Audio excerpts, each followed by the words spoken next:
दुःख आणि वेदना तेवत्या राहो सदा रंगातली संवेदना धमन्यातल्या रुधिरास या खल पेटण्याची आस दे सामर्थ्य या शब्दास आणि अर्थ या जगण्यास दे तू बुद्धी दे तू तेज दे नवचेतना विश्वास दे जे सत्य सुंदर सर्वदा आजन्म त्याचा ध्यास दे संपन्न होत आहे प्रतिमा पूजन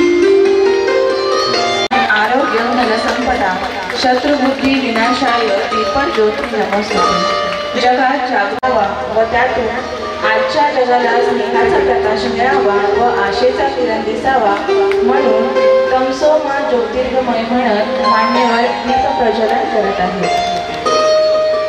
एक छोटी ज्योत प्रतीक म्हणून काम करते थोडासा का होईना पण अंधार दूर करते जीवनाला हवी प्रकाशाची वाट दिव्यामध्ये जळते छोटीशी वाट तरीही तिला हे मानाचे स्थान संपन्न होत आहे दीप प्रज्वलन।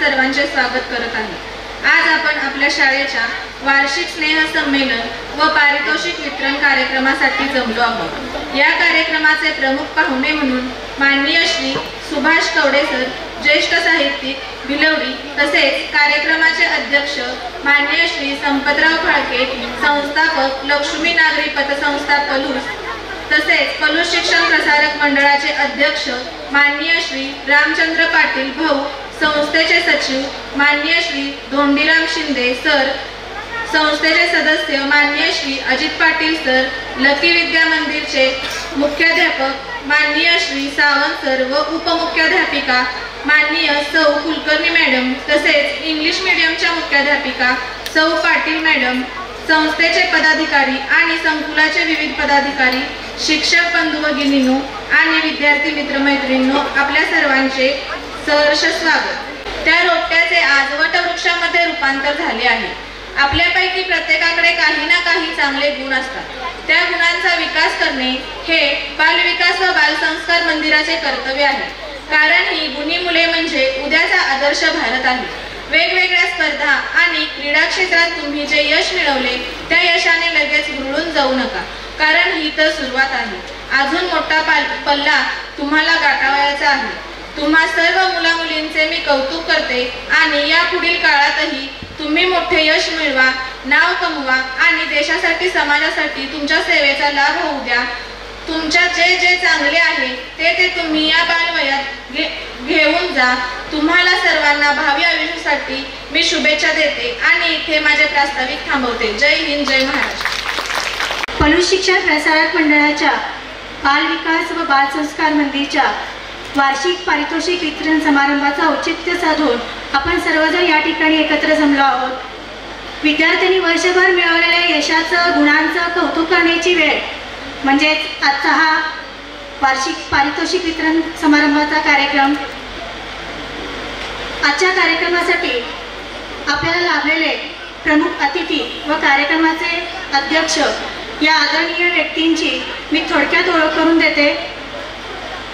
अमृतासम मधुर अमोघवाणी व संवेदनशीलता जपणारी सिद्धहस्त लेखणी ज्यांना लाभली आहे असे आजच्या कार्यक्रमाचे प्रमुख अतिथी माननीय श्री सुभाष कवडे सर यांचे मूळ गाव आटपाडी सध्या राहणार भिलवडी शिक्षण MA BEd असून शिक्षक म्हणून त्यांची 34 वर्षे सेवा झाली आहे।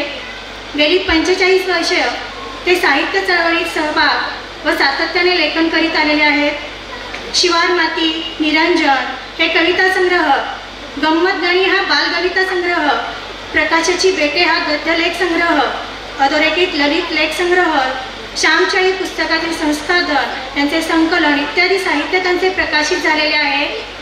त्यांना आजपर्यंत सुधांशु पुरस्कार औदुंबूर, पंडित आविकर काव्य पुरस्कार शिवाजी विद्यापीठ कोल्हापूर, शब्दांकन पुरस्कार मिरज, डॉक्टर न.ना. देशपांडे काव्य पुरस्कार कोल्हापूर, दक्षिण महाराष्ट्र साहित्य सभा सर्वोत्कृष्ट काव्यसंग्रह पुरस्कार कोल्हापूर, श्रीधर स्वामी साहित्य पुरस्कार नाचरे कोल्हापूर, शिवार मातिया अधोरेखित ललित लेख संग्रहासाठी राज्य मराठी अध्यापक संघाचा साहित्य पुरस्कार मिळालेला आहे.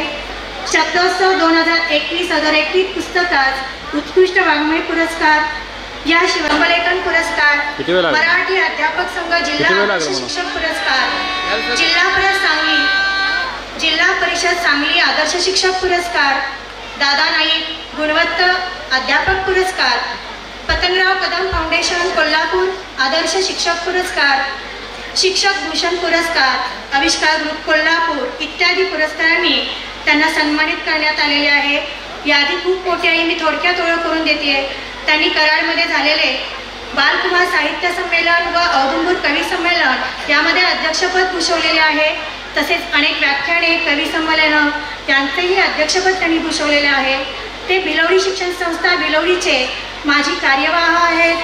तसेच सामाजिक वाचनालय सार्वजनिक वाचनालय भिलवडीचे कार्यवाह आहेत.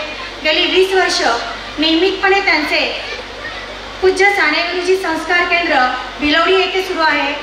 जिल्हा मराठी अध्यापक संघाचे ते कार्याध्यक्ष आहेत. आणि विशेष म्हणजे एवढ्या व्यापातून सुद्धा ते नेत्रदान, वाचन चळवळ, गरजूंना मदत, श्यामच्याई घराघरात पोहोचवणे, व्यसनमुक्ती अभियान यामध्ये सहभागी असतात.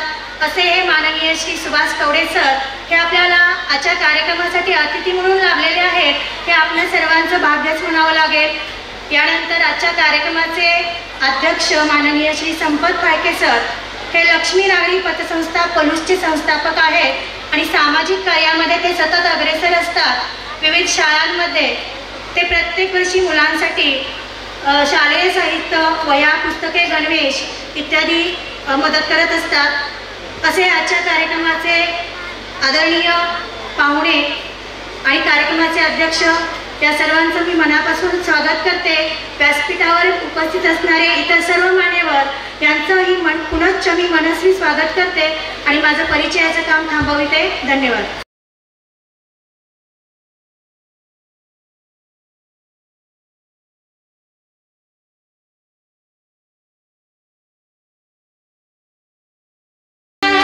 सचिव माननीय श्री धोंडीराम शिंदे सर यांना विनंती की त्यांनी आजच्या कार्यक्रमाचे अध्यक्ष माननीय श्री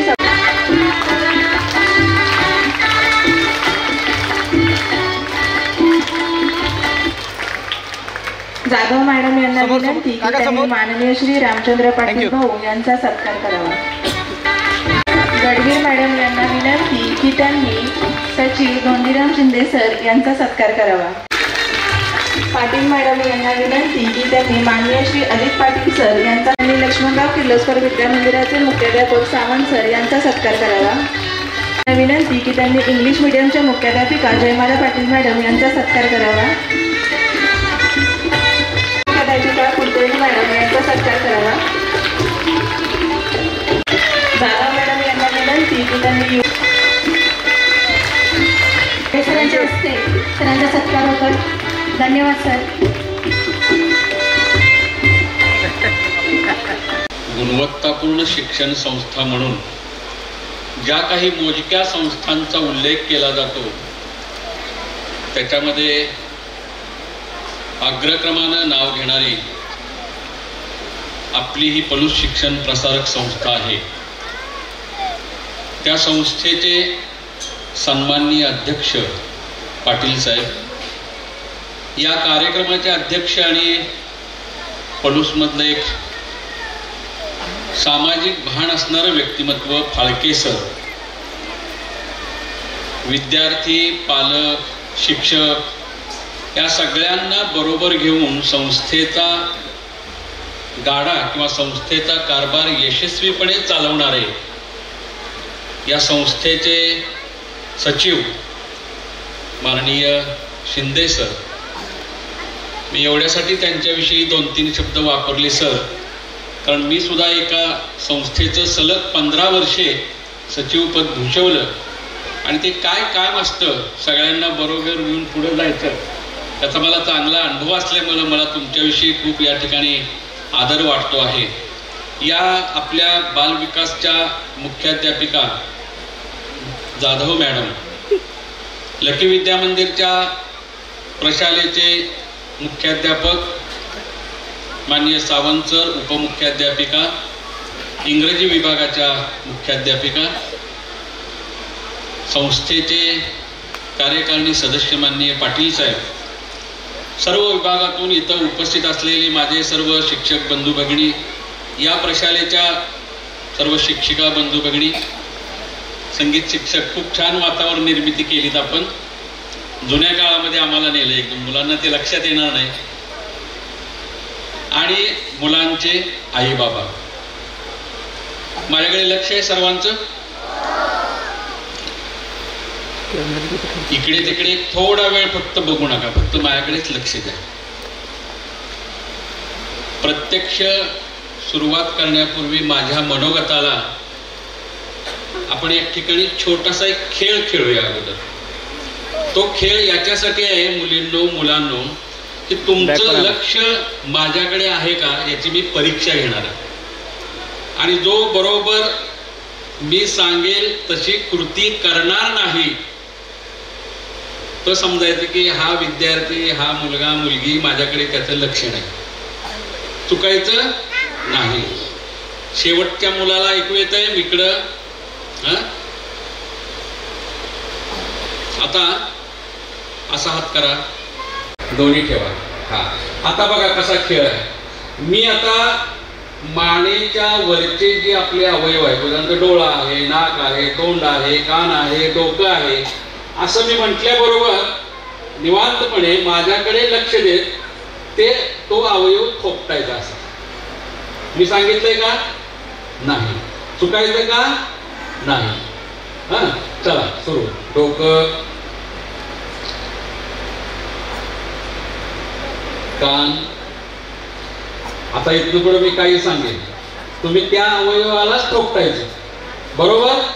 डोळे, डोकं, डोकं. हा, आता बरोबर आहे. एक सापडली म्हणून. आता आणखी एकदाच हा खेळ घेणार. एवढ्या सगळ्या जवळ माझ्याकडे मी काहीही म्हणू दे. हे डोकं आहे का बा? नाही. हे डोकं. आता आणखी एकदाच फक्त, मग परत मी बोलायला सुरुवात करू. एकदाच फक्त. चला हात असा करा, हळू, पाखरांच्या सारखं. किती सुंदर सकाळ आहे, छान वातावरण आहे. हा, चला डोकं हळूच यायचं, हळू. बस, छान. तो काय सांगितलंय? नाही. चला डोकं. आता मी प्रत्येकाकडे बघत जातोय बरं का, चुकायचं नाही. मागे आई बाबा आहेत, पुढे सगळे शिक्षक आहेत आणि आपल्या संस्थेचे सगळे लोक आहेत. काय म्हणतील ते? साधं डोकं किंवा हे कळत नाही का? बरोबर. तोंड आता बरोबर चुकणार आहे बघा, चुकायचं नाही बरं पण. कान, डोकं, कान, तोंड, डोळे, डोकं. छान असतो. तुमच्या वर्षभरातल्या कार्यक्रमातला एक अत्यंत महत्त्वाचा भाग असतो. तुम्हाला प्रेरणा देणारा हा भाग असतो. तुमची जी बक्षिसं आज तुम्हाला दिली जातील ती तुम्ही मोठे झाल्यानंतर सुद्धा तुमच्या मित्रांना, मैत्रिणींना, तुमच्या घरात येणाऱ्या नातेवाईकांना, पै पाहुण्यांना दाखवत असता. मी 4थीत असताना, 3रीत असताना मला हे बक्षीस मिळालं, कौतुकानं दाखवत असतात. त्यामुळे आजचा दिवस हा तुमच्या कौतुकाचा दिवस आहे, तुमच्या आनंदाचा दिवस आहे. तुमच्या आईबाबांना बळ देणारा, त्यांना आनंद देणारा हा काय आहे, सुंदर असा दिवस आहे. तुमच्या एवढाच एक मुलगा होता आमच्या शाळेत, नाही 5वीमध्ये शिकत होता. तुम्ही इथं 4थीपर्यंत आहे, तो 5वीमध्ये शिकत होता. एकदा त्याला मी विचारलं की बा तू शाळेत काय येतोस रे रोज? छानसा गणवेश घालून, डबा घेऊन आई बाबा पाठवतात, काय येतो शाळेमध्ये? त्या मुलानं त्याच्या बुद्धीनुसार त्याची उत्तरं दिली. मी शाळेत काय येतो? तुमच्यापैकी कुणी सांगेल का रे एखादा, तुम्ही शाळेत काय येता? हा सांगतो, थांबा, नाही ओरडायचं, ओरडायच नाही. तो एकटंच होता, तू हा थांबा, आता तिघं उभं राहिले. अरे काय तुमचा उत्साह आहे, तुम्ही दोघी बसा, तू पण बैस. तू बोल बा. शिकण्यासाठी. बर. ती म्हणाली मी शाळेत शिकण्यासाठी येते. ज्या मुलाला मी विचारत होतो बाळानो, तो मुलगा काय सांगायचा, मी शिकणार. मी त्याला म्हणाल बरं पुढं, तो म्हणायचा मी मग 10वी होईल. पुढं काय, मग मी कॉलेजला जाईल. पुढं सांग बाळा मग काय करशील, मी DED होईल, माझी आई DED आहे, ती नोकरी करते, मी नोकरी करीन, पैसे येतील, पगार सुरू होईल, माझं छानसं घर होईल. हे सगळं झालं मुलांना. तुमचं घर झालं, तुम्हाला पैसे मिळायला लागले, तुम्हाला नोकरी लागली, पगार लागला. हे सगळं करण्यासाठी तुम्ही शाळेमध्ये येता, हे 50% उत्तर आहे. आत्ताच तुम्ही लक्षात ठेवायचं. आपण शाळेत का येतो, शिकण्यासाठी, शिकून पैसे मिळवून, हे 50% उत्तर आहे. त्याच्याशिवाय शिकायचं, शाळेमध्ये यायचं, याचा अर्थ शिक्षणामध्ये आणखी वेगळ्या पद्धतीनं सांगितलं. शाळेत यायचं म्हणजे स्वावलंबी होण्यासाठी यायचं. शाळेत यायचं म्हणजे आपल्या अंगी ज्या कला असतात. आता मी दोन्ही प्रदर्शनं बघितली. मुलांनी छान छान कागदापासून घरं केली, वेगवेगळ्या वस्तू केल्या. नारळाच्या करवंटीपासून त्याला दोरा बांधून अतिशय देखणा असा पेपरवेट केलेला. त्याच्या अगोदरच्या 2 खोल्यामध्ये आम्ही गेलो. अप्रतिम रांगोळी, बोटांची जादू तुमच्या आईबाबांनी त्या ठिकाणी साकारलेली आहे. पाहत राहावं अशी ती रांगोळी. पु ल देशपांडे म्हणतात, तुम्ही नाव ऐकलं असेल किंवा नसेल, पु ल देशपांडे म्हणतात तुम्ही शिका, तुम्ही भरपूर पैसे मिळवा, पण एक लक्षात ठेवा, तुम्ही कोणता तरी छंद जोपासा, कोणती तरी कला जोपासा. तुम्ही शिकल्यानंतर जे पैसे मिळतील ते तुम्हाला भाकरी देतील. सगळे छान आहात तुम्ही. मला हात खाली करा. यालाच म्हणतात शिक्षणामध्ये संवेदनशीलता. म्हणजे दुसऱ्याला मदत करणं, दुसऱ्याच्या दुःखामध्ये सहभागी होणं, दुसऱ्याच्या हसण्यामध्ये सहभागी होणं, तसं दुसऱ्याच्या रडण्यामध्ये सहभागी होणं.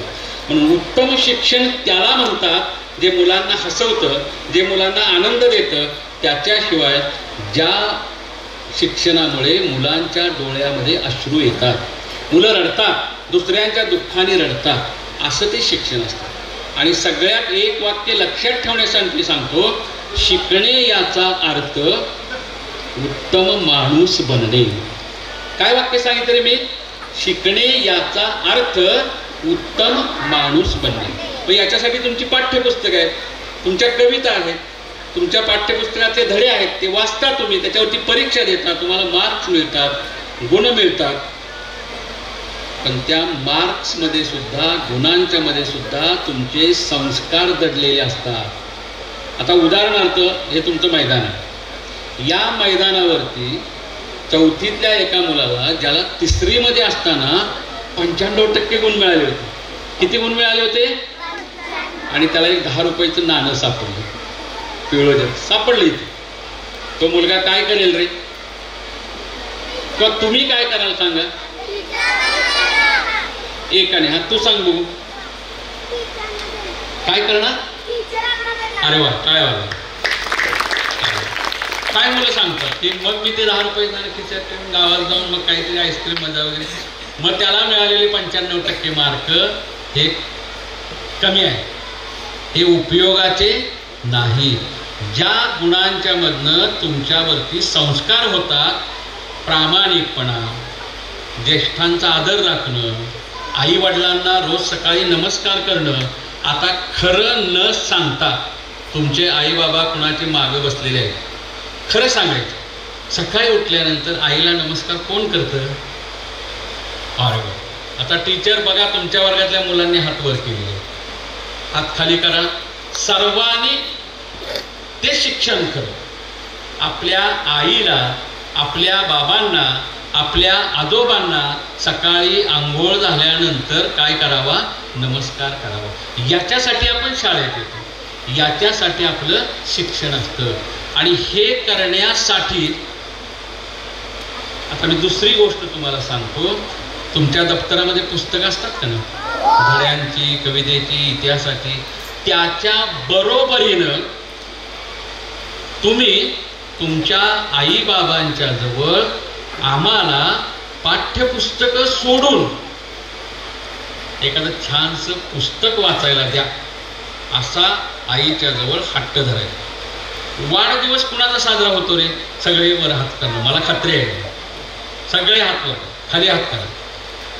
आता ज्यांचा वाढदिवस होईल त्यांनी एक करायचं, मी सांगतो ते करायचं. आईला सांगायचं, बाबांना सांगायचं, आई बाबा छोटासाच केक आणा, एवढा आणू नका मोठा, छोटासा केक आणा. पहिलं काय सांगितलं? छोटासाच केक आणा. कपडे आणू नका, मला भरपूर कपडे आहेत, गणवेश आहेत, सगळे कपडे. मग काय करा? मग आईला सांगायचं, आई आई माझा वाढदिवस आहे ना, मला एक सुंदर पुस्तक आणून दे. काय म्हणायचं? पुस्तक आणून दे. पुस्तकांच्या सारखा मुलांनो दुसरा मित्र नाही. पुस्तकं कुठेही थांबतात तुमची वाट, तुमच्या दप्तरामध्ये बसतात. ते दप्तर कुठे तुम्ही खुंटीला अडकवलं तर खुंटीवरती तुमचा मित्र गेला, आणि तो असा मित्र आहे की तो तुम्हाला कधीही फसवत नाही. पुस्तकांसारखा मित्र तुमची आयुष्यात फसवणूक करत नाही. मग हट्ट धरायचा, हट्ट करायचा. काय हट्ट करायला सांगितलं रे मी आत्ता? बघूया कोण सांगेल. काय हट्ट करा? तुम्ही म्हणाल पाहुणे शाळेत आले ना आणि मुलांना हट्ट करण्याचा संस्कार सांगायला लागले. काय सांग, तू सांग भाऊ, काय म्हणलं मी? हट्ट करायचा कशासाठी? हा बोल, हा मोठ्याने बोल. पुस्तकांसाठी. 10 रुपयाला बाजारामध्ये सुंदर पुस्तक मिळतं, त्याच्यामध्ये सुंदर कथा असते, सुंदर गोष्ट असते. म्हणजे चांगल्या चांगल्या पुस्तकांसाठी हट्ट धरा. पुस्तक वाचण्याने तुमचं मन संस्कारित होतं. पुस्तक वाचल्याने तुम्ही शहाणे होता. आता मी तुम्हाला एका पुस्तकात मी वाचलेली गोष्ट सांगतो.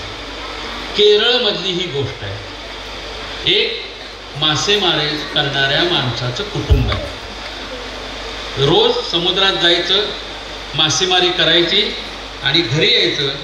5 वाजता बाजारात जाऊन ते मासे काय करायचे? विकायचे. त्यातनं मग चरितार्थ चालायचा. या आठवड्यामध्ये जे मासेमारी करणारे होते त्यांची तब्येत बिघडली, त्यांना ताप यायला लागला सारखा. त्यामुळे मासेमारी बंद झाली, कुटुंबाची आबाळ सुरू झाली, बाजार बंद झाला. आता काय करायचं? त्यांना एक मुलगा होता. तो 12वी पास झालेला होता. आता त्याला कॉलेजला ॲडमिशन घ्यायचं. ऐकताय सगळेजण? कॉलेजला ॲडमिशन घेण्याची मुदत फक्त 2 दिवस उरलेली. किती उरलेले? 2 दिवस. दुसऱ्या दिवशी जर ॲडमिशन घेतलं नाही तर त्याचं ते वर्ष वाया जाणार. मग आता काय करायचं? रडायला लागला, काळजीग्रस्त झाला. तेवढ्यात त्याच दिवशी संध्याकाळी शेजारच्या गावामध्ये असलेली त्याची बहीण आपल्या वडिलांची तब्येत बरी नाही म्हणून वडिलांना पाहायला आली. खाऊ वगैरे काहीतरी असं करून घेऊन बघायला आली. वडील झोपले होते. तो लहान भाऊ होता, तो कोपऱ्यात बसला होता. वडिलांच्या जवळ गेली, विचार केली तब्येतीची, औषध पाजलं वगैरे. तर भाऊ दिसला तो रडत होता. त्याच्या चेहऱ्यावरती दुःख होतं, त्याला वाईट वाटत होतं. तिनं विचारलं, भैया का रडतोस? काय झालंय? आजारी आहेस का तू पण?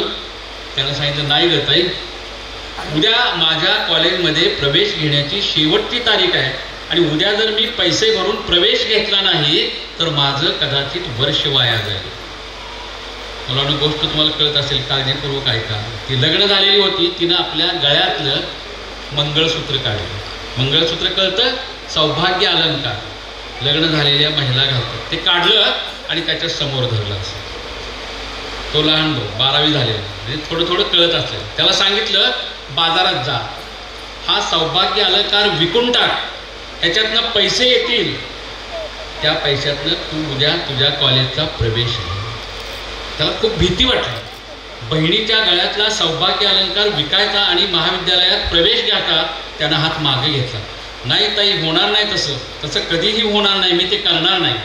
तेव्हा ती म्हणाली, भैया मी तुला आज माझ्या गळ्यातला सौभाग्य अलंकार देते आहे, पण लक्षात ठेव, मला तुझ्या गुणवत्तेवरती, तुझ्या ज्ञानावरती, तुझ्या पुस्तक प्रेमावरती विश्वास आहे. उद्या तू भारत मातेच्या गळ्यातलं सौभाग्य अलंकार होशील. आज मी तुला देते आहे, पण उद्या तू शिकल्यानंतर या देशाचा सौभाग्य अलंकार तू होतील. आणि मुलांनो, खरोखरच त्या बहिणीचा तो भाऊ पुढे काही वर्षांनी पुस्तकांच्या जोरावर, फक्त वाचनाने ज्ञान मिळतं, डोळे सुंदर होतात, अंतःकरण सुंदर होतं, खुलून येतं अगदी. वाचनामुळे तो या देशाचा राष्ट्रपती झाला. तो मुलगा या देशाचा राष्ट्रपती झाला. त्याचं नाव डॉक्टर APJ अब्दुल कलाम. त्यांनी त्यांच्या अग्निपंख या पुस्तकामध्ये ती आठवण लिहून ठेवली. मी कशामुळे मोठा झालो? बहिणीने मदत केली, मला पुस्तकांची गोडी लागली आणि त्या पुस्तकांच्या जीवावरती मी ज्ञानी बनलो आणि ज्ञानामुळं मी मिसाईल मॅन झालो, विविध प्रयोगशाळांच्या मध्ये काम करू लागलो आणि एके दिवशी मी या देशाचा राष्ट्रपती बनलो. त्या पुस्तकाचं नाव मी काय सांगितलं सांगा? अग्निपंख.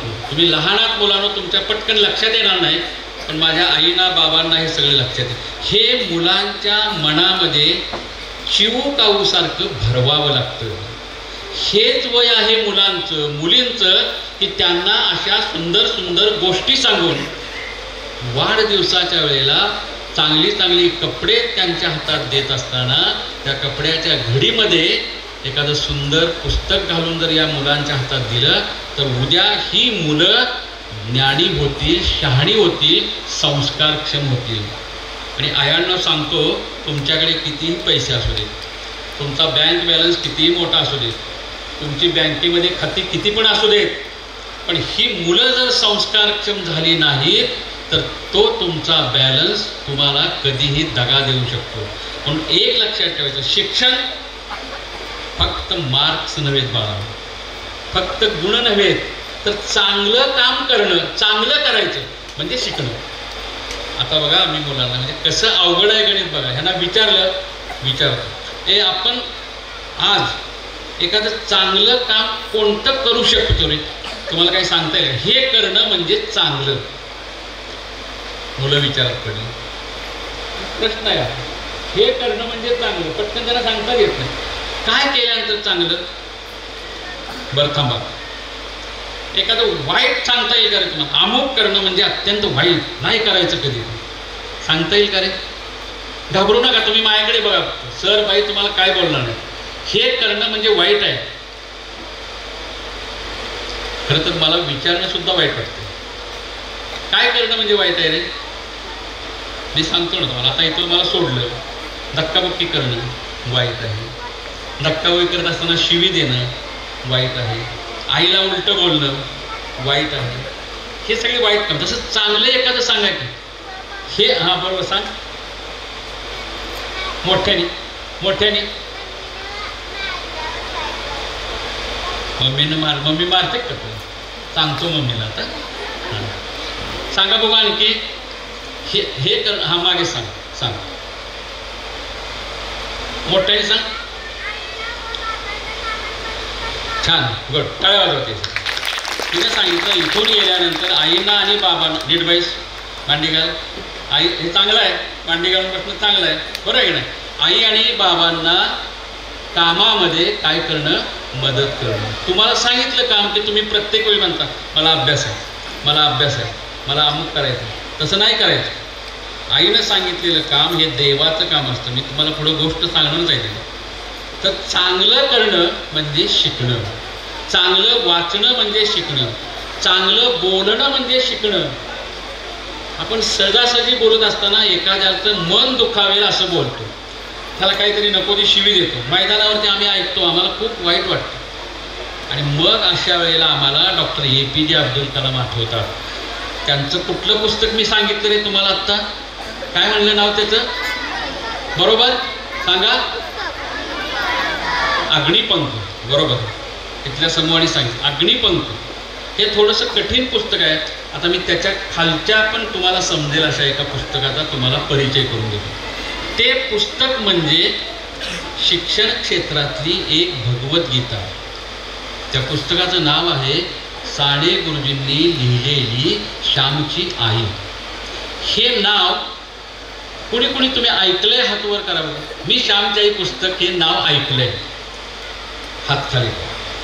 आता पुढचा प्रश्न, पाहिलंय कुणी कुणी सांगावं? हे पुस्तक मी बघितले, हे पुस्तक मी पाहिलंय, दोघा ठिकाणी पाहिलं. बर, ह्या पुस्तकात एक गोष्ट वाचली आहे मी, असं कोण आहे का? मी वाचली. तू वाचलीस? खरं सांगायचं. अरे वा, छान, टाळ्या वाजवत आहे. तो ठामपणाने सांगतोय त्यातली एक गोष्ट मी काय केली आहे, वाचली. मुलांनो, हे तुमचं वय आहे. मी इथं असणाऱ्या सगळ्या आमच्या भगिनींना विनंती करणार आहे की मुलांना जेवढं तुम्ही अभ्यासाचं शिकवता, सारखं त्यांच्यावरती ट्रेस देता, हे करून आणा, हे करा, ते करा, तसं आठवड्यातनं महिन्यातनं एखादं पुस्तक त्यांच्याकडं वाचून द्या. वर्गामध्ये मी शिंदे सरांची परवानगी काढून तुम्हाला देतो. 1 तास मुलांनी सुंदर पुस्तकच वाचत बसायचं वर्गामध्ये. हा शिक्षणाचा भाग आहे. तुम्ही यांना 90% गुण दिले, 95% गुण दिले, मुलं मोठी झाली, IT मध्ये गेली, नोकरी झाली, पैसा मिळवू लागली सुंदर, आणि वृद्धाश्रमांची संख्या वाढू लागली. गावामध्ये तुम्हाला कळणार नाही, मागे तुमची आई आहेत, बाबा आहेत, आणि वृद्धाश्रमांची संख्या वाढू लागली. म्हणजे आपलं जे शिक्षण आहे ते कोणत्या पायावरती आपण रचतो आहोत, काय देतो आहोत मुलं. याच्यासाठी मी कुठल्या पुस्तकाचं नाव घेतलं मला आता? श्यामची आई. साने गुरुजी नावाचे एक शिक्षक होते, स्वातंत्र्य सैनिक होते, लेखक होते, कवी होते, समाजसुधारक होते, आणि सगळ्यात महत्त्वाचं साने गुरुजी नावाचे उत्तम माणूस होते. त्यांनी हे पुस्तक लिहिले, तुरुंगामध्ये असताना लिहिले. त्यांना अटक केली, तुरुंगात टाकलं. अवघ्या 5 दिवसामध्ये हे पुस्तक लिहिले, की ज्या पुस्तकाच्या पानापानावरती सुंदर सुंदर संस्कार आहेत. हेच वय आहे तुमचं, 4थी 5वी या 2 वर्षामध्ये मुलांनी हे पुस्तक वाचलं पाहिजे. हे काय मोठ्या लोकांच्यासाठी तर आहेच, यातल्या गोष्टी सर्वांच्यासाठी आहेत, पण 4थी आणि 5वीतल्या मुलांनी हे पुस्तक आवर्जून वाचलं पाहिजे. पुन्हा एकदा विचारतो, काय नाव सांगितलं मी पुस्तकाचं? बरोबर. कुणी लिहिलंय म्हणून सांगितलं तुम्हाला? शाबास, साने गुरुजींनी लिहिलं. कुठं लिहिलं, ठिकाण कुठं म्हणून सांगितलं? तुरुंगामध्ये. तुरुंगामध्ये. आपल्या देशाचा इतिहासच आहे. लोकमान्यांनी गीतारक्ष लिहिलं तुरुंगामध्ये, सावरकरांनी माझी जन्मठेप लिहिली अंदमानच्या तुरुंगामध्ये, साने गुरुजींनी श्यामची लिहिली अमळनेरच्या तुरुंगामध्ये. हे तुरुंगामध्ये त्यांनी आपल्या त्या शिक्षेचा सदुपयोग केला. आता लक्ष द्या माझ्याकडे, बरोबर. आता त्यातल्या 2 गोष्टी सांगण्यापूर्वी तुम्हाला एक गंमत चिरमगासारखा खेळ सांगतो.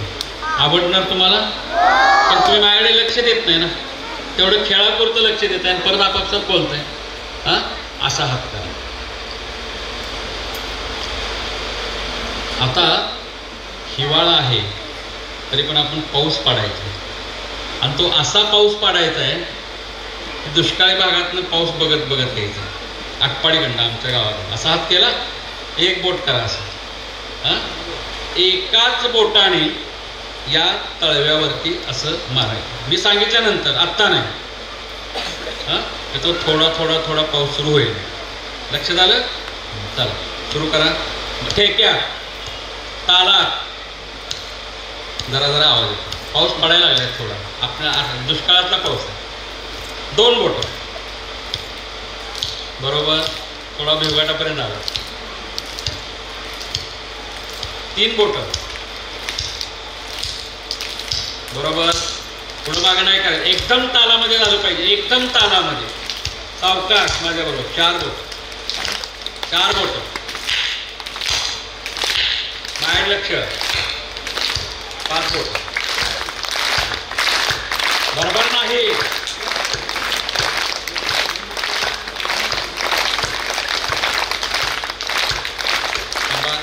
थांबा पावसाचं पटकन थांबत नाही, पण थांबवलं आपण त्याला. बरोबर. हा हाताचा एक व्यायाम असतो. शिक्षणामध्ये सांगितलं की अशा रोज जर सकाळी उठल्यानंतर डोळे झाकून तुम्ही 50 टाळ्या वाजवल्या, बोटावर बोट 50 टाळ्या जर वाजवल्या, नका वाजवू, आत्ता नाही, तर ते तुमच्या लक्षात येणार नाही, सरांच्या वेळी लक्षात येईल की याचे काही स्पॉट असतात ते आपल्या फुफ्फुसाशी संबंधित असतात, त्याच्यामुळे तो फुफ्फुसाचा प्रत्यक्ष व्यायाम होतो. ठीक आहे. कुठलं पुस्तक आहे आपलं? श्यामची आई. हा जो श्याम असतो ना बाळांनो, तो बरोबर तुमच्यासारखा असतो, तुमच्या वयाचा असतो. सगळे लक्ष, कंटाळू नका. कोकणातलं वातावरण आहे. शाळेतनं संध्याकाळी घरी येतो, दप्तर ठेवतो, कोकणामध्ये छान संस्कार आहेत. 2 वेळेला आंघोळ करायची मुलांनी, एक शाळेला जाताना किंवा सकाळी, आणि शाळेतनं आल्यानंतर परत आंघोळ करायची आणि घरात जायचं. नखात माती जाते, केसात माती जाते, अंग घाणेरडं होतं, कपडे मारतात, त्यामुळे सगळं ते बदलायचं, छानसे आंघोळ करायची आणि मग घरात जायचं. श्याम त्या दिवशी दप्तर ठेवलं, परड्यात गेला, धोंडीवरती उभा राहिला आणि ओरडायला लागला, आई आई बाहेर आहे, बाहेर आहे ग. आता रे काय श्याम, शाळेत नालास, आता आंघोळ करायची, मग घरात जायचं, देवापुढे उभं राहायचं, देवाला नमस्कार करायचा, आईबाबांना नमस्कार करायचा, आणि ओरडतो काय करते, अगं कपडे काढले, थंडी वाजत्या, पाणी आण ना गरम. आई आत गेली, गरम गरम पाणी आणलं, ओतलं बादलीमध्ये. तुमच्या एवढा श्याम छानशी आंघोळ केली. आंघोळ झाल्यानंतर प्रसन्न वाटायला लागलं. टॉवेलनी अंग पुसलं, हात पुसले, डोकं पुसलं, छाती, पोट, पाय पुसले. आणि गंमत अशी झाली की हा जो पाय असतो आपला, हा तळपाय असतो, तळवे म्हणतात त्याला, पायाचे तळवे. ते तळवे ओले होते आणि ते तळवे त्याला पुसता येत नव्हते. एक पाय असा उचलला तर तो दगड असा हलायचा आणि मग पडण्याची शक्यता होती. आता काय करायचं, आता काय करायचं, असा जेव्हा बाळानं तुमच्यासमोर प्रश्न येतो तेव्हा तुम्हाला आठवते तुमची आई, तुम्हाला आठवत्या तुमच्या बाई. आता काय करायचं म्हणल्याबरोबर आई आई बाहेर आहे, बाहेर आहे ग. आता रे काय श्याम, छानशी आंघोळ झाली, आता आत जायचं. अगं नाही ग आई, पायाचे तळवे ओले आहेत, त्याला पाणी लागले, त्या ओल्या तळव्याने जर मी आत आलो तर तळव्यांना घाण लागेल, माती लागेल. मग तू नेहमी सांगतेस ना की शरीराला घाण लागू द्यायची नाही, शरीर स्वच्छ ठेवायचं, आपण चांगलं दिसायचं, सुंदर दिसायचं. म्हातारे काय करायचं श्याम, हे आई असं कर ना ग, तुझ्या साडीचा पदर त्या धोंडीवरती पसर, मी उभा राहतो, तू मला उचल आणि तुझ्या रेशमी साडीच्या पदराने पायाचे तळवे पोस. मुलींनो मुलांनो, ती आपली आई असते, आपल्यासाठी काय करणार नाही, वाटेल ते करते, मरायला देखील तयार होते. तिनं साडीचा पदर पसरला, श्यामनं टुणकन उडी मारली, त्याला उचललं आणि रेशमी साडीच्या पदराने पायाचे तळवे पुसले. तसाच त्याला कडेवरती घेतला, घरामध्ये आणला, छानसे कपडे घातले. श्यामचे तळवे पुसले गेले, पण रेशमी साडीचा पदर आईच्या घाण झाला. आईला ते चालतं, देवाजवळ त्याला उभा केला, नमस्कार केला, उदबत्ती ओवाळली. मग आई स्वयंपाक करायला लागली, भाकरी करत होती. तेवढ्यात कपडे वगैरे छानसे घालून श्याम आईजवळ गेला. आईला नमस्कार केल्याबरोबर, काळजीपूर्वक ऐका मुलांनो, आईनं त्याला घट्ट मिठी मारली. आईच्या डोळ्यातनं घळा घळा घळा घळा अश्रू यायला लागले. किती सुंदर श्याम आहे मुलगा, माझं सगळं ऐकतो. त्यानं बैल आई रडते, काय झालं काय, नाही रे तू माझं किती ऐकतोस, मी सांगेल त्या पद्धतीनं तू वागतोस. मग आता एक करशील ना. तिथं साने गुरुजींनी बाळांनो जे लिहिलेलं आहे ते तुमच्या मराठीच्या वहीमध्ये, कोणत्याही वहीमध्ये आत्ता घरी गेल्या गेल्या लिहून ठेवायचं. साने गुरुजी तिथं लिहितात, आई सांगते श्यामला, श्याम शरीर स्वच्छ ठेवायचं, छान दिसायचे, कपड्याला घाण लागू द्यायची नाही, पण त्याच्यापेक्षा मन स्वच्छ ठेवायचं. शरीर स्वच्छ ठेवायचं पण शरीरातलं मन स्वच्छ ठेवायचं. याचा अर्थ काय, मन घाणेरडं होतं म्हणजे काय होतं, मनाला घाण लागते म्हणजे काय होतं, मनात वाईट विचार येतात. तुम्ही एखाद्याला शिवी जरी दिली तरी ती आपल्या मनाला काय झालेली असते, घाण लागलेली असते. काही विद्यार्थी शाळेत येतात, खोटं सांगतात बाईंना, बाई गृहपाठ काल केला नाही, पोटात दुखून पोटावर हात ठेवतात. म्हणजे तुमचं मन काय झालेलं असतं, घाण झालेलं असतं. तुम्ही काय वाक्य सांगितलं, शरीर स्वच्छ ठेवा.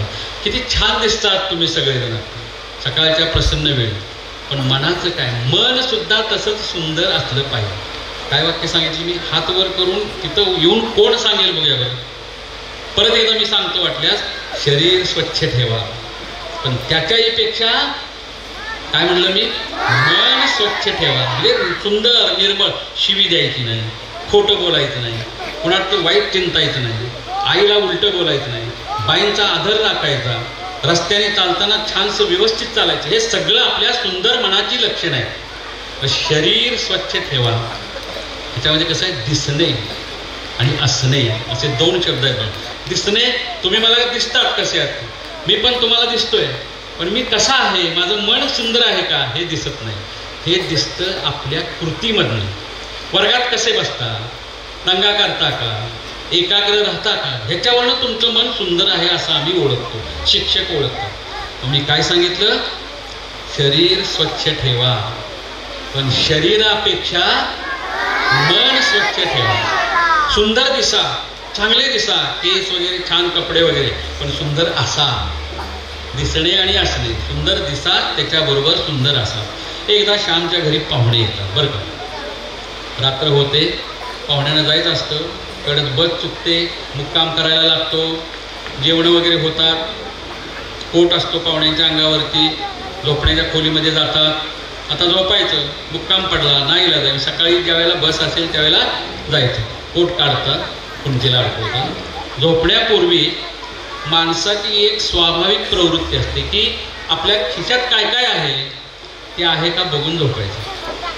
त्यांच्या खिशामध्ये 10 नोटा होत्या. किती होत्या? 10 नोटा. कोट अडकवला, झोपले, सकाळ उठले, आंघोळ केली, चहा घेतला, कोट घेतला, अडकवला. आता स्टँडवरती जायचं, सहज खिशात हात घातला, बघूया तरी पैसे रात्री ठेवलेले आहेत का व्यवस्थित. काढले, सहज मोजले, 9 नोटा भरल्या. झोपताना किती होत्या? 10 होत्या. आता किती भरल्या? 9 नोटा भरल्या. श्यामच्या आईला बोलवलं. श्यामच्या आई म्हणजे सांगावं काय नको असं म्हणतोय, 10 नोटा होत्या खिशामध्ये आणि आत्ता मोजतोय तर 9 भरल्या. हो, त्या खोलीत कोण आलं होतं का? काय म्हणाल, नाही, कोणी नाही आलं. हां, श्याम येतो, अभ्यास करतो आणि जातो बाहेर. असं करा, तुमच्या श्यामला विचारा, श्याम त्यातली एखादी नोट वगैरे तू घेतलीस का? आई किती विश्वास असतो. आई म्हणते, नाही हो, श्याम माझा कधी आयुष्यात चोरी करणार नाही.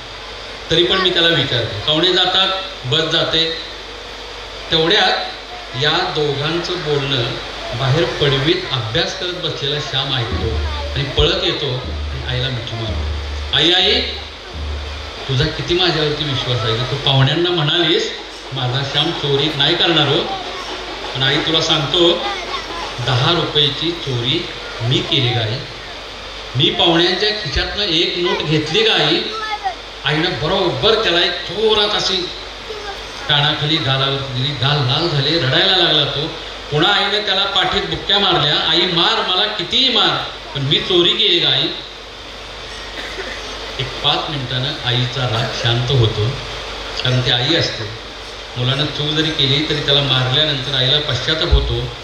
आई ओक्साओक्सी रडत रडत त्याला जवळ घेते. तू का चोरी केलीस रे? माझा तुझ्यावरती एवढा विश्वास आहे श्याम, 4थीत आहे बरं का, आणि तू चोर निघालास, तू चोरी केलीस. तेव्हा तो हुंदके देत देत आईला सांगतो, आई मी चोरी केली ग 10 रुपयाची, पण कशासाठी चोरी केली तू मला नाहीच विचारलं. सांगतो आई, तू नेहमी मला सांगतेस ना, मी पण तुम्हाला सांगत होतो मगापासून, पुस्तकं वाचा, 10 रुपयाचं पुस्तक आणा आणि ते वाचून काढा. आई, मी एक पुस्तक विकत घेण्यासाठी चोरी केली. तुझ्या खिशातनं मी 10 रुपये चोरले, त्याचं मी एक पुस्तक घेणार होतो. आईला पश्चाताप झाला. आई सांगत होती पुस्तकं वाचा, पुस्तकं वाचा, पण आयुष्यात दुसऱ्याचे पैसे चोरून त्याची पुस्तकं आणून वाचू नका. श्याम म्हणतो, आई हे मला कळलंच नव्हतं ग, फक्त मी पुस्तकाचा ध्यास घेतला, त्याच्यासाठी पाहुण्यांच्या पोटाच्या खिशातली 10 रुपयाची नोट घेतली. आणि मग तो श्याम सांगतो आईला, चोरी केल्यानंतर किती वेदना होतात, काळीच कसं कुरतडलं जातं, किती वाईट वाटतं, मनाला खंत होते, हे मला आज पहिल्यांदा कळालं. आणि मग तो प्रतिज्ञा करतो की आयुष्यात कधीही चोरी करणार नाही, कधी चोरी करणार. मगाशी मी काय वाक्य सांगितलं रे बाळांनो? बघा काय म्हणलं तर तुम्ही मगाशी गोष्ट जी सांगितली तुम्हाला, ते काय सांगितलं? सुंदर दिसा किंवा शरीराला घाण लागू नये म्हणून जपा, त्याच्याही पेक्षा. बरोबर बरोबर, माझ्या मुली छान आहेत. शरीर स्वच्छ ठेवा पण शरीरापेक्षा मन स्वच्छ ठेवा. आता मी दुसऱ्या ह्याच्यात काय सांगितलं रे? आयुष्यात कधीही काय करू नका, चोरी करू नका. आयुष्यात कधीही चोरी करू नका. मन स्वच्छ ठेवा, शरीर स्वच्छ ठेवा, पण शरीरापेक्षा मन काय करा, स्वच्छ ठेवा. आता आणखी एक गोष्ट सांगणार आहे आणि थांबणार आहे. 2 मिनिटाचीच गोष्ट आहे. हा श्याम असतो आणि त्याचा मोठा भाऊ असतो. दोघे भाऊ कसे असतात बघा. या काळामध्ये काय चाललंय बघा. मोठा भाऊ शाळेत जातो. शाळेच्या तपासणीला साहेब आलेले असतात. सगळी मुलं कोट घालून आलेली असतात. कोट, जिरे टोप, कोट असा घातलेला असतो सगळे. श्यामची गरिबी असते. त्याचा भाऊ कोट न घालता गेलेला असतो. मुलं त्याला चिडवतात, हा गदड आहे, गरीब आहे, गरीब आहे. संध्याकाळी घरी येतो. मुलांनी चिडवलेलं असतं, आपल्याला कोट नाही. त्या काळामध्ये मुलांनी शाळेमध्ये कोट घालून जायचं, धोतर घालायचं, जिरे टोपी घालायची आणि मस्तपैकी जायचं. श्याम आलेला असतो शनिवारी रविवारी दापोलीच्या वसतिगृहातनं घरी आलेला असतो. आपल्या त्या मोठ्याला विचारतो, का रडतोस तू? त्यावेळेला तो उत्तर काय देतो, सगळी मुलं कोट घालून आलेली होती, पण माझ्याकडे काय नाही, आपण गरीब असल्यामुळे माझ्याकडे कोट नाही. श्याम जातो. सगळे विसरतात. वडील दर महिन्याला दापोलीला जायचे आणि श्यामला 2 रुपये खर्चासाठी द्यायचे. ऐका, भाऊ कसे असतात, बहिणी कशा असतात. 2 रुपये खर्चाला द्यायचे. त्यातला 1 रुपया तो खर्च करायचा आणि 1 रुपया शिल्लक ठेवायचा. असे काही महिने गेले. 30-40 रुपये श्यामजवळ शिल्लक राहिले. श्यामनं भावाच्या उंचीचा मित्र दापोलीच्या बाजारात नेला. शिंपीदादांच्याकडे नेलं आणि त्याला सांगितलं, या मुलाच्या मापाचा कोट शिवायचा. शिंपीदादा घाबरला एकदम. हे पोरावले, पैसे कुठले आणले, चोरी केली सर? श्याम उत्तर देतो, आहे माझी एक गंमत. तुम्हाला अशी गंमत सांगण्यासाठी मी ही गोष्ट सांगतो. तुम्हाला अशी गंमत, चांगली गंमत चांगल्या अर्थानं करता आली पाहिजे. मग तो शिंपीदादा माप घेतो, कापड घेतो, कोट शिवतो आणि चांगला असा सुंदर कोट शिवून तो श्यामला बोलवून देतो. श्यामला झालेला आहे, कधी पालगडला जातो, कधी घरी जातो आणि माझ्या मोठ्या भावाला हा कोट घालून मी डोळे भरून बघतो. धो पाऊस पडत असतो. वर्गातले खोलीतले मित्र सांगतात, श्याम जाऊ नकोस, रात्र व्हायला आलेली आहे. तरी पण पिशवीमध्ये कोट बांधतो, डोक्यावरती ठेवतो आणि भर पावसामध्ये चालत चालत आपल्या घराकडे निघतो. कोकणामध्ये पावसाळ्यामध्ये ओढ्याला पूर येतो. त्या महापुरामधनं काही जनावरं येतात. जनावरं म्हणजे साप. कोकणामध्ये सापाला जनावरं म्हणतात. असे सळसळ सळसळ करत जातात. फार सुंदर वाक्य आहे तिथं. एक असं जनावर आला आणि सळसळ सळसळ करत तिथनं गेलं. श्याम निघालेला होता. तिथे साने गुरुजींनी लिहिलेलं आहे, समाजामध्ये चांगलं काम करणाऱ्या माणसांच्याकडे दुष्ट लोक बघत सुद्धा नाही. दुष्टांचं काम चाललेलं असतं त्यांच्या प्रांतात, चांगले माणसांच्याकडे ते लक्ष देत नाहीत. चांगलं करतोय करू दे. श्याम घरी येतो. कंदिलाच्या उजेडात त्याचा भाऊ अभ्यास करत बसलेला असतो. नकशिकांत भिजलेला आहे, पाणी अंगातनं गळतंय आणि भावाजवळ येऊन उभा राहतो. घाबरतात सगळे. एवढ्या रात्री श्याम कसा आलास तू? काय झालं? चोरी केलीस? मारलं कुणी? हॉस्टेलमधनं हाकलून दिलं? नाही ग आई, आहे माझी एक गंमत. काय म्हणतोय नुसतं? आहे माझी एक गंमत. भावाला उभा करतो. तो कोट काढतो, त्याला घालतो आणि त्याला घट्ट मिठी मारतो आणि त्याला सांगतो, उद्या वर्गामध्ये जाताना हा कोट घालून तू जायचं. जी मुलं तुला चिडवत होती त्या सगळ्यांना हा कोट दाखवायचा आणि नमस्कार करायचा. अरे श्याम, काय केलंस? काही नाही केलं बाबा. 2 रुपये द्यायचे महिन्याला, त्यातला 1 रुपया मी शिल्लक ठेवायचो. एक लहान भाऊ. या काळामध्ये दंतकथा वाटेल ही, पण श्यामच्या आईच्या पुस्तकातली प्रत्येक गोष्ट ही साने गुरुजींनी अनुभवानं लिहिलेली आहे, घरातली वास्तव लिहिलेली आहे. आणि मग तो सांगतो, तो 1-1 रुपया मी शिल्लक ठेवला. आईला किती आनंद झाला असेल. एक लहान भाऊ मोठ्या भावासाठी कोट शिवून आणतो. या काळामध्ये ही गोष्ट न पटणारी आहे. मग आई सांगते, श्याम तू वयानं लहान आहेस, त्याच्यापेक्षा तू वयानं लहान आहेस, पण खरं सांगू का, तू मनाने मोठा आहेस. आज शाळांच्या मधनं, शिक्षणामधनं मनाने मोठी होणारी मुलं घडली पाहिजे. वयानं मोठं व्हायला काही लागत नाही, तो निसर्ग आहे, पण मनाने मोठं झालं पाहिजे. काय म्हणतोय मी आता? मन मोठं म्हणजे काय? जसं मगाशी मनाला घाण लागणे असं मी सांगितलं. आता मन मोठं म्हणजे काय सांगतो. तुम्हाला वर्गातून सोडलं, आम्ही पाहुणे येणार आहे, आमचं व्याख्यान होणार आहे, बसण्यासाठी स्पर्धा चालली, धक्काबुक्की चालली, मीच पुढं बसणार. तुमचं मन लहान आहे, पण तुमचा मित्र जर आला, तो उंचीनं कमी आहे आणि त्याला तुम्ही जर पुढं बसायला जागा दिली, तू पुढं बस, मी मागं बसतो, याचा अर्थ तुमचं मन काय असतं? मोठं असतं. हे मुलांना समजावून कोण सांगणार? हे मुलांना शिंदे सर आपले शिक्षक समजावून सांगतात. म्हणजे मुलांचं मन मोठं करण्याचं काम शिक्षकांच्या मधनं, शिक्षकांच्या कृतीमधनं विद्यार्थ्यांच्यासाठी आपणाला करायचं. ही शिक्षणाची प्रक्रिया असते. शिक्षणामधनं 7वी 8वी 9वी 10वी हे होणार.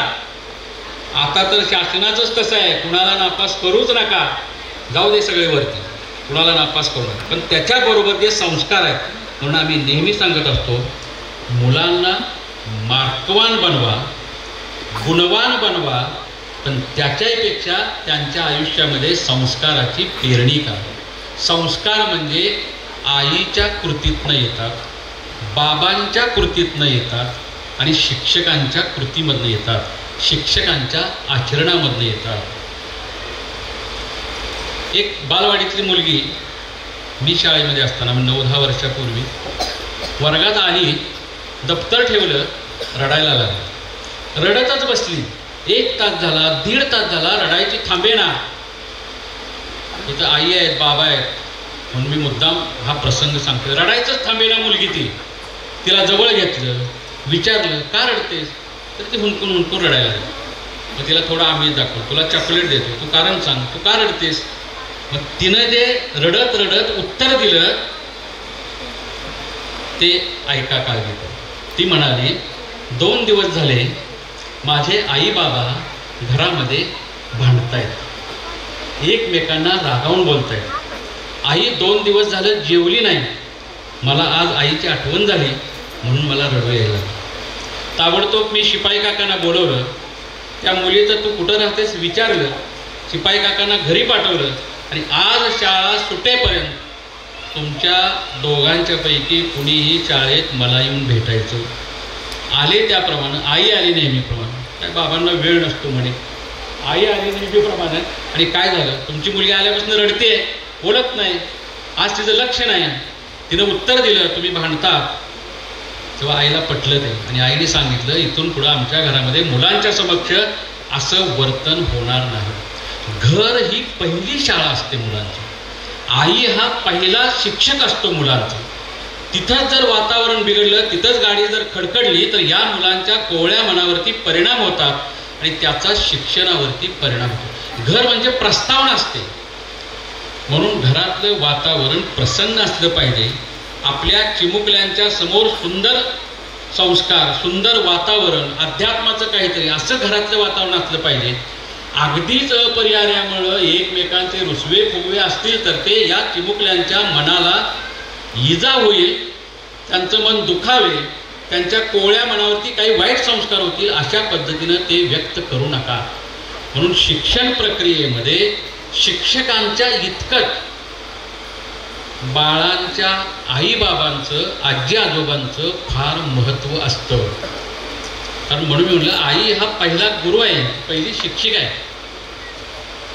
आणि बाई साने गुरुजींनी सांगितलं, शिक्षक हा मातृहृदयी असावा लागतो. वर्गामध्ये 4थीच्या मुलांना सांगितलं, एक बाई होत्या, दर शनिवारी उपक्रम घ्यायचा. मुलांना सांगितला, एक कागद देते मी, प्रत्येकाने आपल्या बाईंचं चित्र, आईचं चित्र कागदावरती काढायचं. मुलांना खूप आनंद झाला.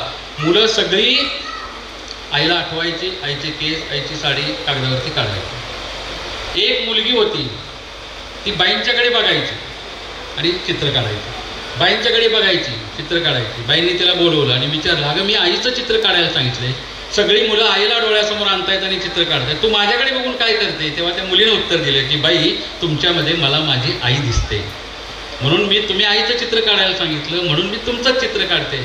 बाई या त्या मुलांची आई असतात. आणि शिक्षण क्षेत्रातलं आई पण जेव्हा हरवतं तेव्हा अनेक प्रश्न निर्माण होतात. मी तुम्हाला 3 गोष्टी मुलांना सांगितल्या, त्या 3ही वाक्याची आता आपण उजळणी करायची आणि थांबायची. घरी गेल्यानंतर लिहून. पहिलं मी काय सांगितलं तुम्हाला, शरीर, हा सांग, वा वा काय वाजवत यायचं. त्यांना सांगितलं शरीर स्वच्छ ठेवा, पण शरीराबरोबर मन स्वच्छ ठेवा, मन सुंदर ठेवा. दुसरं काय सांगितलं रे, आयुष्यात चोरी करायची नाही. वा, परीक्षेत बघून काढायचं नाही, परीक्षेत बघून लिहिणं म्हणजे चोरी. आयुष्यात कधी चोरी करायची नाही. आणि तिसरं वाक्य काय सांगितलं आपण त्या कथेमध्ये? वयावरनं मी काहीतरी बोलतो. मुलांनो, वयाने मोठे व्हा. त्याच्यापेक्षा बरोबर बोल, थांबू नको, बोल. मनाने मोठे व्हा, बरोबर. शरीराने मोठे व्हा आणि त्याच्याही पेक्षा मनाने मोठे व्हा. अशा सुंदर सुंदर गोष्टी त्या श्यामच्याई पुस्तकामध्ये आहेत. येणाऱ्या वाढदिवसाला आईबाबांच्या जवळ हट्ट धरा आणि त्यांना सांगा, बाबा बाबा कपडे राहू देत, केक राहू देत, आणायचं असलं तर छोटा आणा, मेणबत्त्या फुंकू नका, लावा त्या दिवशी आणि सांगा मला श्यामच्याईचं पुस्तक आणून द्या. या वर्षभरामध्ये 2023 सालामध्ये मुलांनो निश्चय करा, मी हे पुस्तक रोज थोडं थोडं करत काय करणार आहे, वाचणार आहे, वाचेन. तुम्हाला एखादी कविता म्हणून दाखवू, आवडत असेल तर, नाहीतर मग थांबतो. म्हणून पुस्तक आहे का बघतो जरा.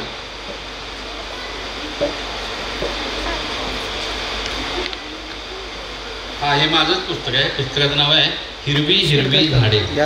त्यातली एक कोष्टमन काकाची कविता तुम्हाला मी म्हणतो आणि तुम्हाला एक उपक्रम देतो आणि मग मी थांबतो.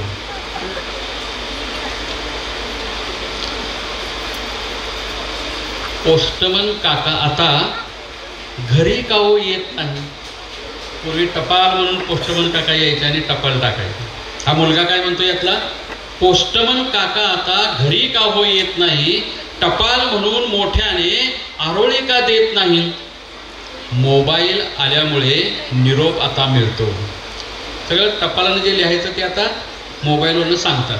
मोबाईल आल्यामुळे निरोप आता मिळतो, तुम्ही पत्र देता त्याचा मात्र खूप आनंद असतो. खाकी तुमचे कपडे, पेन शोभतो कानात. बघा तुमच्या गावातला पोस्टमन, मुद्दाम मी सांगणार आहे. खाकी तुमचे कपडे, पेन शोभतो कानात, सायकल मजेशीर, नावे सगळी मनात. कुणाचं घर कुठं आहे लगेच जातो अगदी. वेळ रोजची नेमाची, कधी नाही चुकायची, रविवारी मात्र स्वारी सुट्टीवर असायची. मामा काका अनाजी खुशालीची पत्रे देता, माझ्या वाढदिवसाला छानसे पुस्तक आणता. मोबाईलचा जमाना काका तुम्ही गेला दूर. मोबाईलचा जमाना काका तुम्ही गेला दूर. पत्र येत नाही आता, मनी लागे हुरहुर, मनी लागे हुरहुर.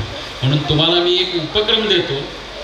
इथे तुमची आई आहेत, बाबा आहेत, तुम्हालाही सांगतो, एक 50 पैशाचं टपाल मुलाला द्या त्या 2-3 दिवसामध्ये.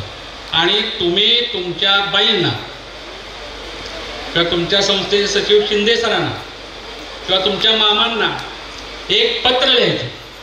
आता मकर संक्रांत जवळ येते आहे का नाही. रांगोळ्यामध्ये संक्रांतीची बरसात जायची, तो माहोल तयार केले.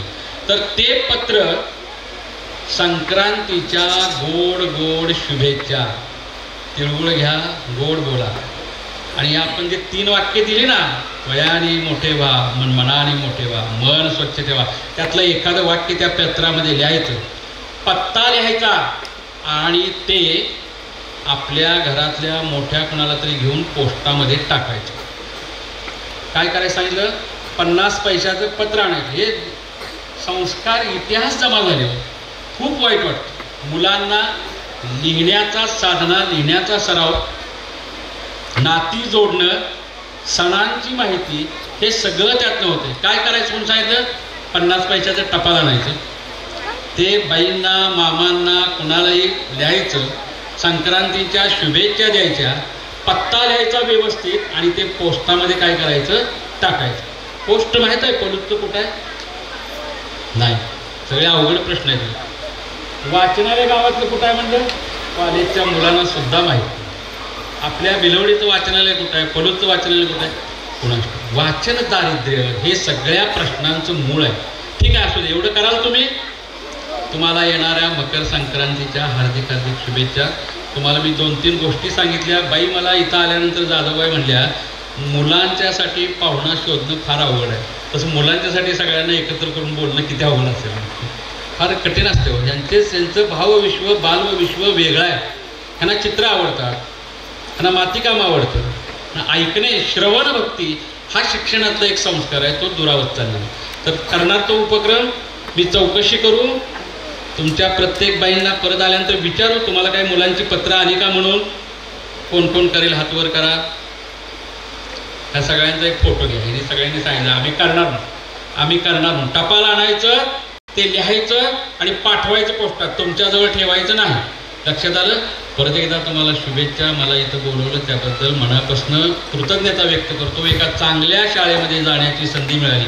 शाळेविषयी खूप ऐकून आहे, त्याची साक्ष पडली. परत एकदा शुभेच्छा आणि मी या ठिकाणी थांबतो. ठीक आहे. पाटील मॅडमला विनंती करते की त्यांनी चाणक्य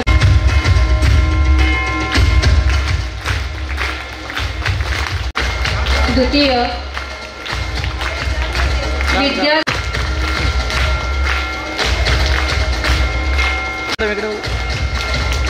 ओके. सारिका संदीप पाटील, इकडे बघा. हो मॅडम इथं बघा. शबाना जावेद सय्यद,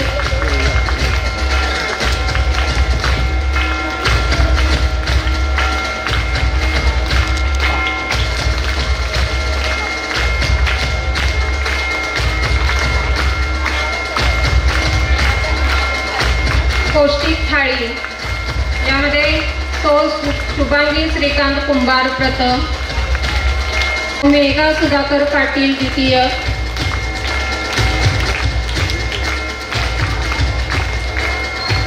नीलम सुनील डोरले द्वितीय, समोर बघून घेता. नीलम सुनील डोरले तृतीय, अपर्णा योगेश खागे तृतीय, आरती सतीश जाधव तृतीय, रोहिणी संतोष साळुंके उत्तेजनार्थ,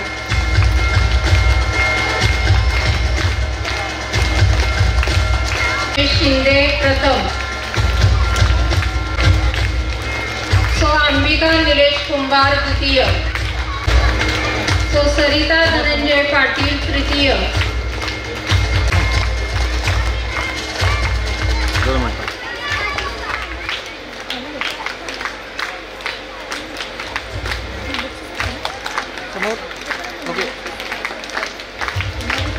लेख वाचा अभियान यामध्ये प्राजक्ता संदीप बकरे प्रथम, शुभांगी श्रीकांत कुंभार द्वितीय, विद्या सचिन खारगे तृतीय,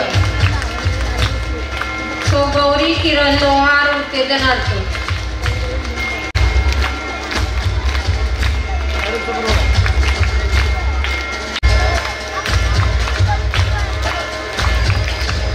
विनंती की त्यांनी पुढील बक्षीस वितरण करावे. समोर. ओके. प्राची स्वप्नील निकम द्वितीय, स्वाती राजसिंह जाधव तृतीय,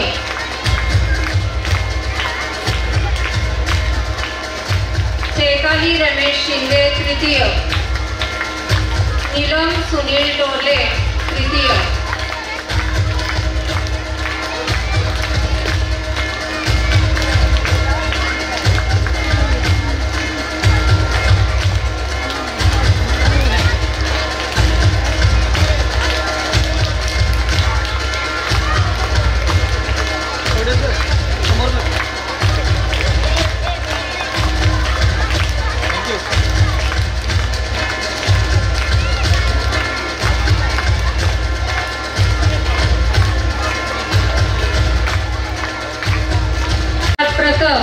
याला मुख्याध्यापक व वर्ग शिक्षिका पे जाधव मॅडम यांच्याकडून 151 रुपये, जिल्ह्यात दुसरा जाधव मॅडम कडून 101 रुपयाचं बक्षीस, कुमारी शुभ्रा सचिन फल्ले केंद्रात PSC मध्ये दुसरी बक्षीस, आजचं बक्षीस जाधव मॅडम कडून. समोर. ओके.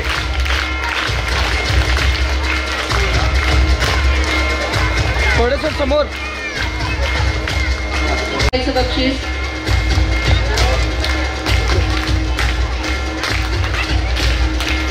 प्रसारक मंडळाचे अध्यक्ष माननीय श्री रामचंद्र पाटील भाऊ यांना विनंती की त्यांनी पुढील बक्षीस वितरण करावे.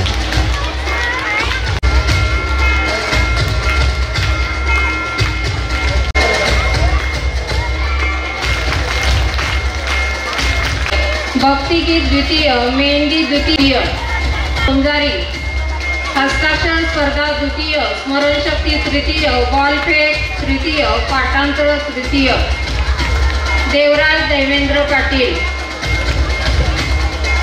स्मरणशक्ती स्पर्धा तृतीय, रांगोळी स्पर्धा द्वितीय, कथाकथन प्रथम, पाठांतर द्वितीय, निबंध द्वितीय, पोत्यातील उडी तृतीय, तर बेडूक उडी पोत्यातील उडी तृतीय, विठोबा उडी प्रथम. कृष्णा राजेंद्र सुतार. लिंबू चमचा द्वितीय, राजवर्धन ज्ञानेश्वर आंबी. पोत्यातील उडी द्वितीय, विठोबा उडी द्वितीय, फॅन्सी ड्रेस द्वितीय, अथर्व कुणाल निकम. बेडूक उडी द्वितीय, फॅन्सी ड्रेस तृतीय, आयुष प्रवीण साळुंके. विठोबा उडी द्वितीय, बॉलफेक तृतीय, बेडूक उडी तृतीय, रांगोळी द्वितीय, चित्रकला द्वितीय, राजीव लक्ष्मण पवार. ओंकार सतीश धोत्रे. चित्रकला स्पर्धा तृतीय, पाठांतर द्वितीय, निबंध स्पर्धा तृतीय, धावणे तृतीय, बेडूक उडी प्रथम. प्रसाद मुकेश मुळे. कथाकथन प्रथम, निबंध स्पर्धा द्वितीय, भक्तिगीत प्रथम, लिंबू चमचा तृतीय.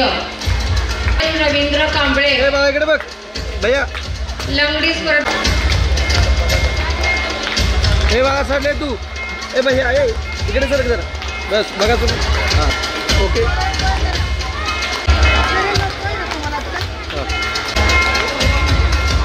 समोर हां ओके. ओके. वैभव भिंगारदेवे.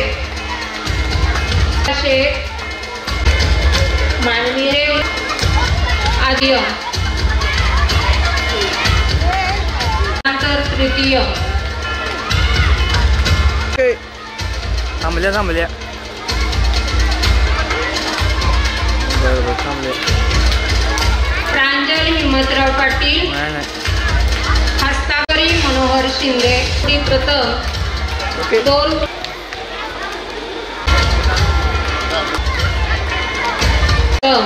मेहंदी द्वितीय, संगीत खुर्ची द्वितीय, लिंबू चमचा प्रथम.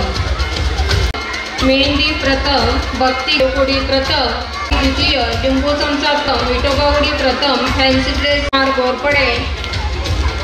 निबंध स्पर्धा द्वितीय, मेहंदी स्पर्धा प्रथम. Rajnandini रिते. जिदू. Okay.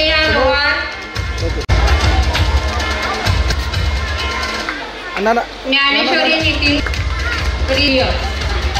Nita Habib. Patan fancy dress स्मरणशक्ती तृतीय, पोत्यातील उडी तृतीय, कथाकथन तृतीय, निबंध प्रथम, साडे. रांगोळी प्रथम, स्मरणशक्ती प्रथम, रणनवरे. रांगोळी द्वितीय, वरद वैभव कुंभार. ओके. श्लोक राहुल. साहिल इस्माईल नदा. अतुल सर. वरद अनंत चव्हाण. ओके.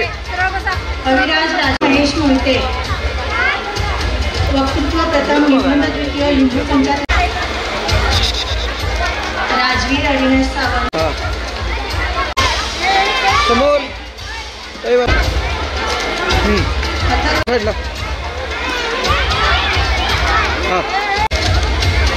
किशीर गणेश पाटील.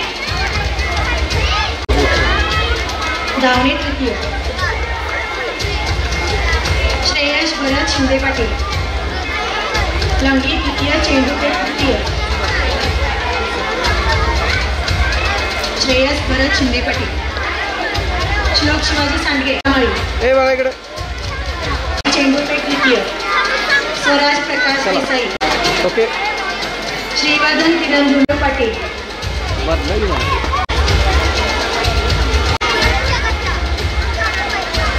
इकडे बघ बघा. अर्जुन दाभाडे. समोर.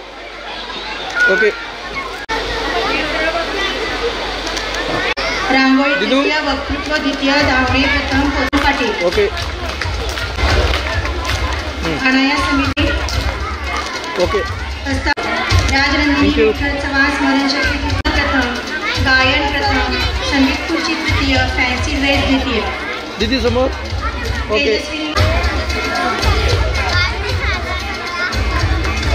समोर तनया सुनील प्रथम, दीदी इकडे बघा हां प्रणव तेजस, श्रुतिका अनिल विद्यार्थी पाटील, आले तिथे काय राजेंद्र सुतार,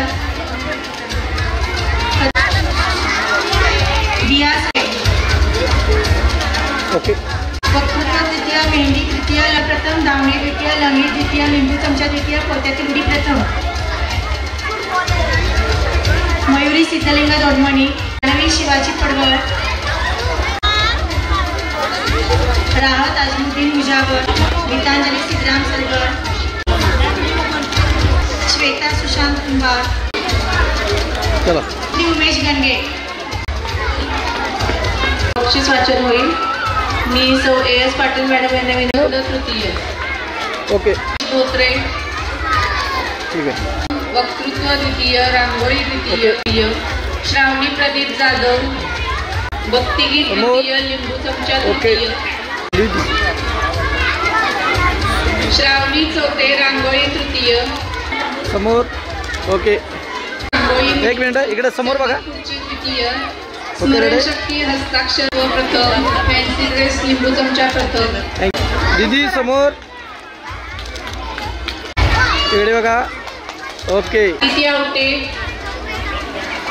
शर्वरी समोर ओके आदिवासी जयलिंदर मोरे, समोर ओके समोर समोर प्रथम, विद्या देसाई दोरिवडी तृतीय, दोरिवडी द्वितीय, स्वरा समोर हां त्यांनी पुढील बक्षीस वितरण करावे. धीरज राठोड,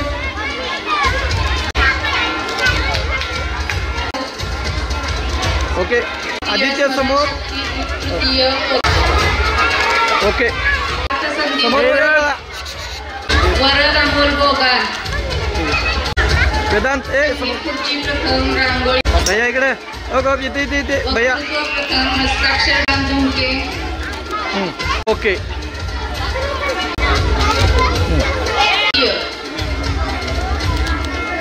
लिंबू चमचा प्रथम, दोरिवडी द्वितीय, इकडे वेदांत बुदले द्वितीय, ओके इकडे बघ हां ओके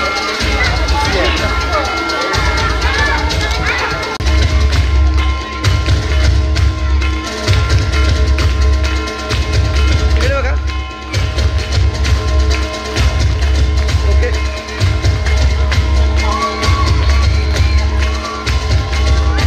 विभागाचा बक्षीस वितरण समारंभ संपन्न झाला. या कार्यक्रमासाठी प्रमुख पाहुणे म्हणून लाभलेले श्री सुभाष कवडे सर, ज्येष्ठ साहित्यिक यांनी कार्यक्रमासाठी उपस्थित राहून आमच्या मुलांना मोलाचे मार्गदर्शन केले, त्याबद्दल त्यांचे मी मनपूर्वक आभार मानते. आजच्या कार्यक्रमाचे अध्यक्ष माननीय श्री संपत फाळके सर यांनीही वेळात वेळ काढून कार्यक्रमासाठी उपस्थिती दर्शवली, त्याबद्दल त्यांचेही आभार. तसेच आमच्या संस्थेचे अध्यक्ष माननीय श्री रामचंद्र पाटील भाऊ, तसेच संस्थेचे सचिव माननीय श्री धोंडीराम शिंदे सर, मॅनेजिंग कमिटीचे व्हाईस चेअरमन श्री जयंत कदम नाना, संस्थेचे सदस्य माननीय श्री अजित पाटील सर यांचेही आभार. संकुलातील उपस्थित मुख्याध्यापक, शिक्षक, शिक्षकेतर कर्मचारी यांचेही मी आभार मानते. तसेच उपस्थित पालक व विद्यार्थी या सर्वांचे आभार मानून हा कार्यक्रम इथे संपला असे मी जाहीर करते. धन्यवाद.